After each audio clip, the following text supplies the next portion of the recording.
Martha and Sandy, if you could come up here, I'd appreciate it. Joe Hampton, could you come down from the balcony? And would you please come and stand with Martha and Sandy?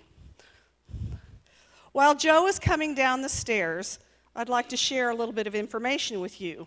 On the 11th hour of the 11th day of the 11th month of 1918, an armistice, or temporary cessation of hostilities, was declared between the Allied nations and Germany in the First World War, then known as the Great War. Commemorated as Armistice Day on November in 1919, U.S. President Woodrow Wilson proclaimed November 11th as the first commemoration of Armistice Day.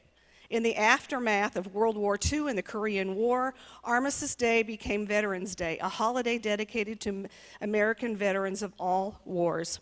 On June 4th, 1926, Congress passed a resolution that the recurring anniversary, November 11th, 1918, should be commemorated with thanksgiving and prayer and exercises designed to perpetuate peace through goodwill and mutual understanding between nations, and that the President should issue an annual proclamation calling for the observance of Armistice Day.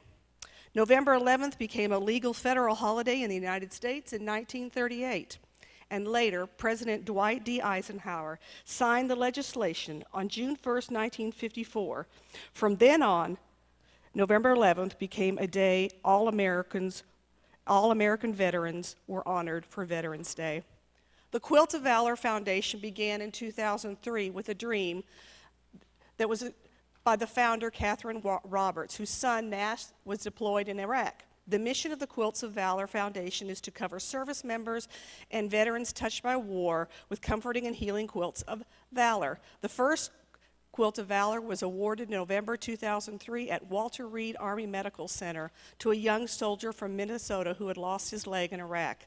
Today, all service members, retired and active duty, are honored with Quilts of Valor. To date, the National Quilt of Valor Foundation has provided 148,154 quilts worldwide.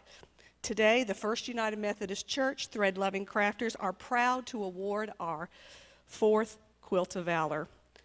So Joe, do you recall Brenda asking you details over the last few months about your time in the military? She told you that this was a project for her first grade classroom, but she fibbed a little. She has been on a secret mission by TLC. The Korean War had come to an end when 18-year-olds were being drafted. But Joe enlisted at the age of 17. Mr. Hampton served the United States Air Force from 1956 to December 1959, being discharged right before the Vietnam War. His rank was Airman Second Class. Joe did his basic training in San Antonio, Texas, and went to school in Cheyenne, Wyoming to become a teletype and crypto repairman. Joe went to Navy school in Norfolk, Virginia, where he learned to operate a new piece of equipment where he received top secret clearance for his job. For a while, he was stationed at Whiteman Air Force Base in Missouri and finished his service at Elmendorf Air Force Base in Anchorage, Alaska, for the Air Force Security Service. Two interesting facts are that Joe was stationed in Alaska when it became our 49th state, and he was able to see Bob Hope's Christmas tour while stationed in Alaska. A few other interesting tidbits he provided to Brenda.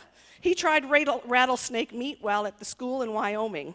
The winters in Alaska were cold, windy, and snowy. He shared that it started snowing one Thursday night, and the parking area where about 200 cars were was a field of white the next day. You couldn't even see the tops of the vehicles. It took 3 days to get equipment into them. He received a care package from home, and he said he was the most popular man on base for a few days. He lived on base the entire time he served. There were 30 to 40 men in each of the barracks.